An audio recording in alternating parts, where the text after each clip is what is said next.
இந்த கல்யாண நாள் நாங்க 9 வருஷமா இதே மாதிரி கொண்டாடிட்டு இருக்கோம் எங்க குடும்பத்தோட. இதே மாதிரி இன்னும் பல வருஷங்கள் நாங்க குடும்பத்தோட ஜாலியா கொண்டாடுவோம். அதுக்கு நீங்க எங்களெல்லாம் வாழ்த்தணும், சரியா? அம்மாவுக்கு வாழ்த்து சொல்லுங்க எல்லாரும் கல்யாண நாளுக்கு.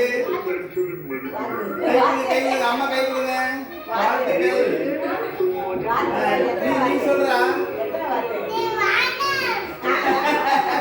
ஐயா, அம்மா கை கொடுத்து வாழ்த்து சொல்றாங்க கல்யாண நாளுக்கு. சரி, எல்லாரும் கேக் வெட்டலாமா? வாங்க வாங்க, எல்லாரும் சேர்ந்து ஊதுங்க.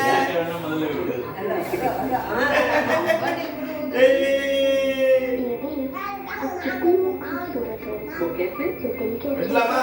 வாங்க எல்லாம் சேர்ந்து வெட்டுவோம். கை பிடிங்க, கை பிடிங்க. வாங்க கை பிடிங்க, கை பிடிங்க. கேக் வேணாம், கை வெட்டு. கேக் பண்ணுவோம்.